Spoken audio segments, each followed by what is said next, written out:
Hello, boys and girls. We are on Chapter 6 of What is the Declaration of Independence? The shot heard round the world. After the First Continental Congress, remember that was the meeting that they were coming together to see what they wanted to do with King George and Great Britain, a large, heavily armed militia formed in Massachusetts. The volunteer soldiers gathered up as many muskets, cannons, and as much gunpowder as possible. Of course, this was totally against the law. Remember, Boston was being punished for the Tea Party. Even town meetings had been banned. And hopefully at this point, boys and girls, you guys have done the scavenger hunt for the Declaration of Independence, and that's one of the things they ended up putting in there, because even at this point, colonists couldn't have town meetings. They couldn't gather together to talk about their problems. But that didn't stop Sam Adams and the others from planning for a revolt. The question was, where should they put all of the weapons and gunpowder?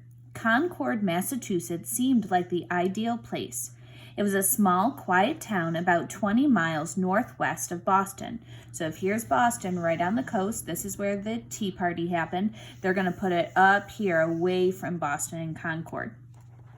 Unfortunately, British spies found out about the hidden weapons in Concord. General Thomas Gage decided to attack the colonists' stockpile. This would crush their ability to fight against the king. But the colonists had their own spies. They learned when the Redcoats, this was a nickname for the British soldiers because of their red uniforms, planned to raid Concord. It would be on the night of April 18th, 1775. Here are the British soldiers, and you knew them because they always had red coats on. And here we go right here. This is going to be a very popular figure during the Revolution. His name is Paul Revere. The colonial spies also learned which route the soldiers would take to get to Concord. It was Paul Revere who discovered that the British planned to sail up the Charles River to reach Concord. Revere and another man both mounted their horses and rode as fast as they could to Concord.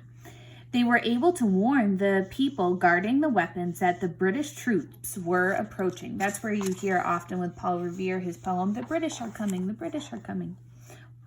In the early mornings hours of April 19th, 1775, a group of about 75 armed colonists faced off against 700 British soldiers near Lexington, which was about 7 miles from Concord, and you saw Lexington closer there. Again, here we have 700 British soldiers, against 75 colonists. No one was sure who, shot his musket, and the fighting began. 8 colonists were shot, and 1 British soldier was killed. The British army kept marching towards Concord. What do you think the British army found there? Nothing. Remember, that's where they put all their weapons, but when the British got there, there was nothing there. Because of Paul Revere's warning, all the weapons in Concord had been moved. The Redcoats were so angry they burned down many houses and shops. Then they headed back to Boston. But on their way, the British soldiers ran into trouble. More than 2,000 colonists hiding behind houses and fences and bushes started shooting. The outnumbered British army quickly fled. Even in Lexington, where the British soldiers joined the fight, the colonists proved to be too strong. The British ran for their lives. This was the first real battle in what was soon turned into a war. So the Battle of Lexington and Concord is seen as the first real battle of the Revolution. And then we're on to Chapter 7.